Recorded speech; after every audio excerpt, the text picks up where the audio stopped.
The Lord be with you. And with your spirit. A reading from the Holy Gospel according to Matthew. Glory to you, O Lord.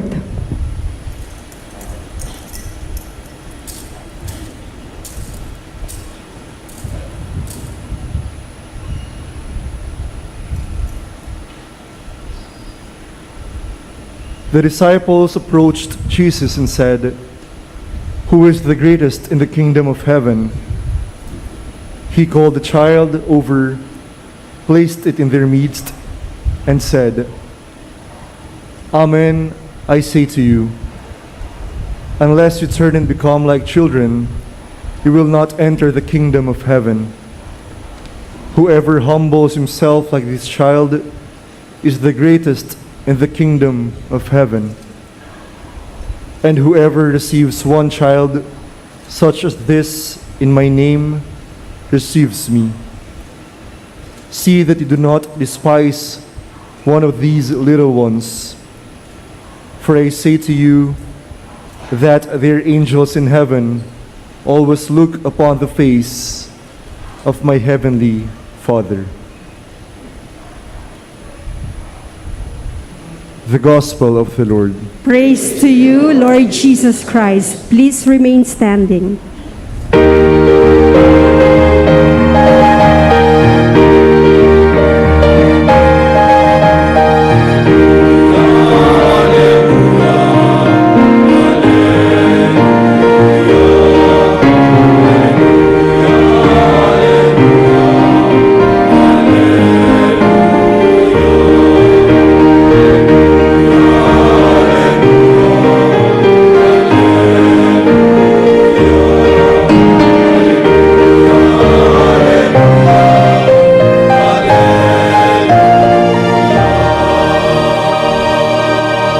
Please be seated.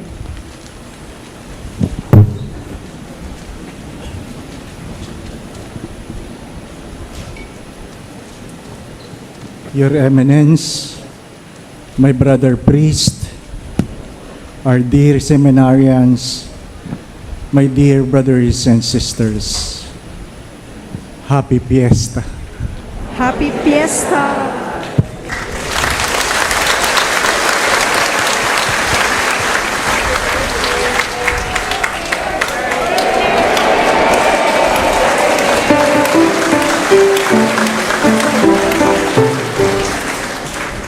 Please behave. The Cardinal is here.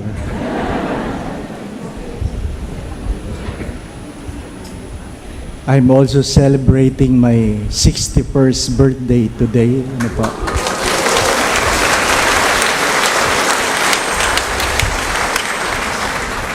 And perhaps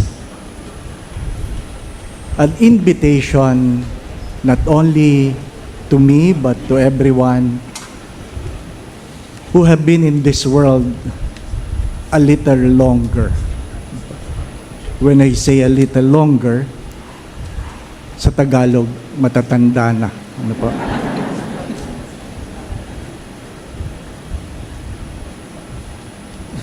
Through time, we become old, but the invitation of the readings is to have a constant childlike attitude. The hope is that we become old and wise, and it is a decision that we have to make. Yung pagiging old, kahit wala kang gawin, you will become old. But to be wise, it is something we have to work on. As I have said before, to be wise is to grow in wisdom, to hone our intelligence, remain simple, and anchor our life in the Eucharist. Anchoring our life in the Eucharist because it should be where we will be nourished and nurtured as we walk in this world. Yung pong kumanta ng Salmo, ay seminarista po ng Holy Apostles Senior Seminary. Ano po? Hindi pa po pari yun. Ano po? Kaya matanda lang ang mukha. Ano po?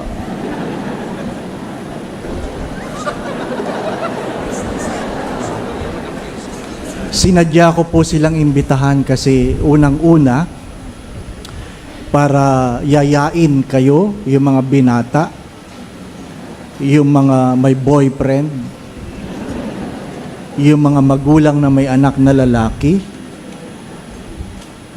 na kahit tapos na mga anak, ang tinatanggap namin sa seminaryo ay 25 years old and above, but not more than 40, that work at least 2 years. Ano po? So, ngayon pa lang, pinaparamdam ko na ang isa sa aking adhikain. Ano po? Nawa, merong magpari at meron na namang nagpari, pero dagdagan natin yung magpapari galing sa Greenbelt. Ano po? Meron na. Ha? Dagdagan natin. Ano po? Bakit hanggang 40 lang? Kasi pag nag-40 na, may maintenance na. Ano po? Magastos na. Ano po? Ikalawa, alam po naman ninyo na walang tirahan dito sa Greenbelt.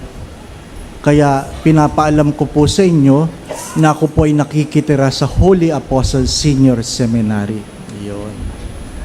Ampun po nila ako. Ano po? Sa kautusan ng kabunyian, ano po, nautusan ng rektor na patirahin ako doon, ano po. So dahil doon ako po ay nakikitira, ibig sabihin na nakikitira, nakikitulog, nakikikain, ano po. Kaya kung inyo pong ipapahintulot, ang koleksyon natin sa misang ito, ibibigay natin sa seminaryo. Ano po.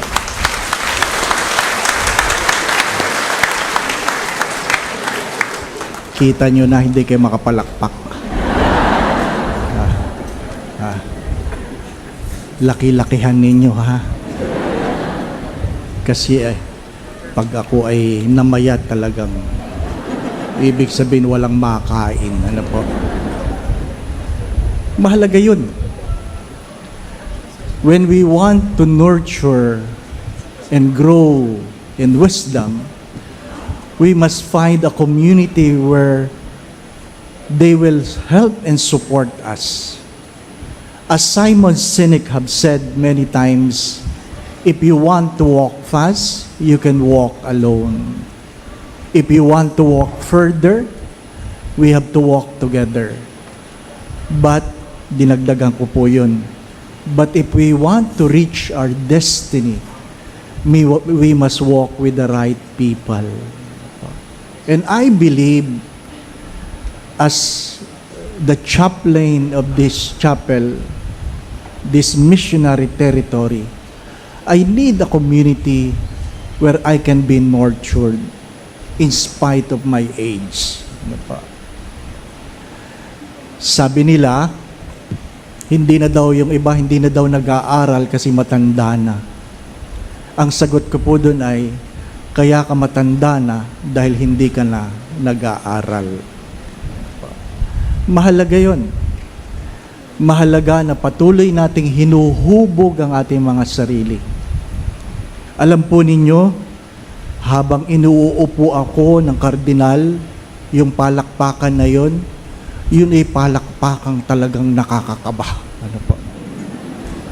Sapagkat kaakibat noon, ang napakalaking responsibilidad na sabi nga ay itinaguyod, ano po, tinatag ng ilang chaplain na nauna sa akin. Dalawa sa kanila nandito, ang butihing si Father Prex Pajardo. Ano po? Salamat po. At alam ko po yan, ang inyong pinakamamahal. Si Father June Sescon.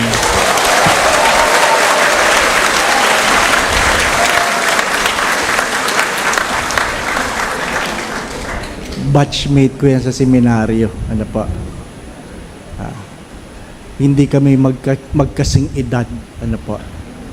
Pero isa siya sa may kasalanan kung bakit ako nandito. Ano po? Tinutungtungan ko lang po ang kanilang mga tinatag. At tuwing tinitingnan ko sila, ano po, kinakabahan ako. Kasi ang mga naging chaplain dito, si Father Anton Pascual, kung naalala ninyo. Alam niyo naman ang charism ni Father Anton, di po ba, no? Pag nagsalita yun, talagang mapapadukot ka para maghulog, di po ba? Yun ang karisma nun, hindi po ba, no? Si Father Prex, talagang kahit ano man ang kinagagalit, talagang palaging malumanay. Di po ba, ano? Hindi mo yan makikitang nagagalit. Struggle ko yun. Ano po? Struggle ko talaga yun kasi Father Dave, kumusta ka na? Di po ba, ano? Nako, wag niyo nga hanapin sa akin yung di ko kaya yun. Ano po? Si Bishop Milo, talaga naman, di po ba, no? Kahit hindi magsalita, tumayo pa lang, tatabi ka na, di po ba? Pero ang sinundan ko, si Father John Sescon. Di po ba? Kahit galit, nakangiti. Napakahirap ng aking kalalagayan, ano po? Alam po ninyo, pag kayo na-assign sa parokyang sira-sira, hirap, nakabaon sa utang, ano po, wala yung patutunguhan kundi paakyat. Pero pag kayo na-assign sa Greenbelt, nasa itaas na. Nangangapit ka na lang na huwag kang mahulog, di po ba? Nangangapit. Ay talagang sana nararamdaman yung aking nararamdaman. Ano po? Kaya ipagdadasal nyo ako. Ano po? Hindi pa ako nalalagay dito, na-stroke na ako eh.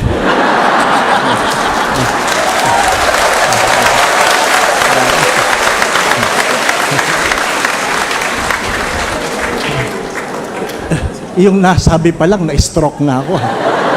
So at least alam ninyo ang pakiramdam ko. Ano po? 6 na taon yan. Ano po? Sana naman isang stroke lang. Hindi po ba? Ano? Samahan niyo po ako sa inyong mga panalangin. Ano po? Samahan. Ha? At doon sa mga panalangin na yon, may kasamang hulog yon. Ano po? Sapagkat pinamana sa akin dito yung ating Love Aparis program. Kung alam po ninyo, o marahil hindi nyo alam, quarterly, ang lumalabas po sa atin ay 1.1 million, ganong kalaki, ano po, para ipamigay sa mga mahihirap na parokya, hindi lang sa Maynila, kundi sa ibang bayan sa ating bansa, kasama po yung mga mahihirap na kongregasyon. Ano po. Kaya pag kayo naghulog, tingnan nyo, makakaabot ba ito ng 1.1 million? Diba? Ngayon pa lang, at least sa simula pa lang, nagkakaintindihan na tayo. Nagkakaintindihan na tayo. Pero higit sa lahat, mga minamahal na mga kapatid, ibig ko pong pagtuunan ng pansin ang titulo ng ating chapel, Holy Child of Peace. Sa nakalipas na mga taon, marami na po ang naabot, marami na po ang nagawa. Pero marahil sa 6 na susunod na taon, ang akin pong panalangin, ang akin pong pakiusap, ang akin pong panghihikayat sa bawat isa, nawa po ang chapel na ito ay isang lugar na kung saan ang mga nalulungkot, napapagal, napapagod, maging ang mga nagkasala ay makatatagpo ng kapayapaan sa lugar na ito. Na sila'y makauupo kahit saan dyan, na ramdam nila na hindi sila hinuhusgahan. Hindi natin mapipigilan ang mga taong umalis sa simbahan. Pero unang-una, sana hindi tayo ang dahilan. Ikalawa, pag sila'y gustong bumalik, hindi tayo. At sabi nga'y sagabal para sila'y bumalik. Let this be a place where people will find solitude and solicitude. A place where people trying to be a better person today than yesterday. Trying to be right, but never self-righteous. Trying to be good, but never to be judgmental. My dear friends, my brothers and sisters, may the Holy Child give us the courage to be humble. To be humble. Alam nyo yan, kapag tayo ay inaanyahan na magbigay, ano po ang palagi kong sabi? Nagbibigay tayo, hindi dahil meron tayong sobra, kundi dahil alam natin ang pakiramdam ng walang-wala. Hari nawa, ang sino mang pumasok sa tahanan na ito ng Diyos, ay tanggap natin, kaya nating mahalin, minamahal natin, hindi dahil hindi tayo nagkasala, kundi dahil alam natin ang pakiramdam ng minsang nadapa. Sabi nga ni St. John of the Cross, in the twilight of your life, when you bend your knees before God, God will never ask, where have you been? How much money do you have? What titles have you gained? There is only one question that God will ask, how much love you have given? Sa takip silim ng ating mga buhay, sa pagluhod sa harapan ng Diyos, hindi itatanong ng Diyos, saan ka galing? Saan ka nakarating? Ano ang iyong naabot? Magkano ang iyong pera? Ang tanong lang ng Diyos ay, gaano kalaking pagmamahal ang iyong pinagkaloob? Nawa po sa tahanan ito ng Diyos, ang bawat isa ay makapagsasabi pagdating ng araw na minsan akong lumuha, minsan ako nasaktan, minsan akong nadapa, pero hindi ko nakalimutang magmahal. May this place a place where people really find hope, peace, and love. Eventually, we will grow old and wise. But before we become old and wise, we have to accept that we have to start young and stupid. Let us accept our own stupidity. And the worst stupidity is when we try to pretend we are good when we are not good enough. My dear friends, my brothers and sisters, I have no promises except that I will give my life in this chapel. I will give what I know, what I have, so that someday we will see each other in the presence of God and recognizing each other. Sasabihin mo, uy, nagkita tayo sa Greenbelt, di ba? Mga minamahal na mga kapatid, nakikiraan lang tayo. Hari nawa, hindi naman ako nagmamadali. Yung iba pwedeng mauna. Ano po?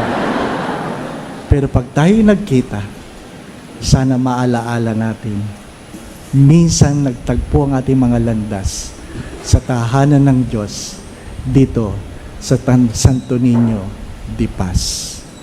Amen. To say thank you is not enough.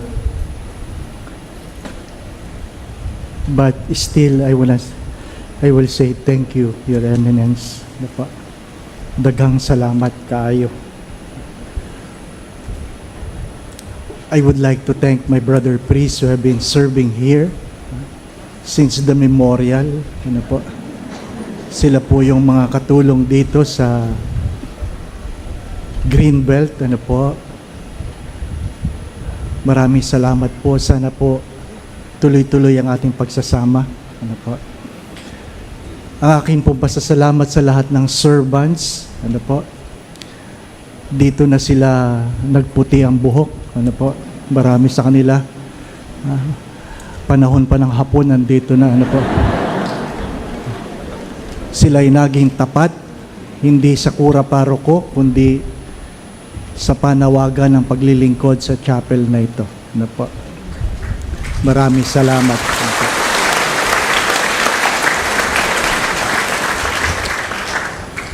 Marami pa akong gusto sabihin pero 7:30 na. Ang akin lang pong idadagdag, mga magulang, ang bukas ay palagi nagsisimula sa ngayon. Ano po? Narinig nyo na ito? When was the best time or when is the best time to plant a tree? 20 years ago. Why?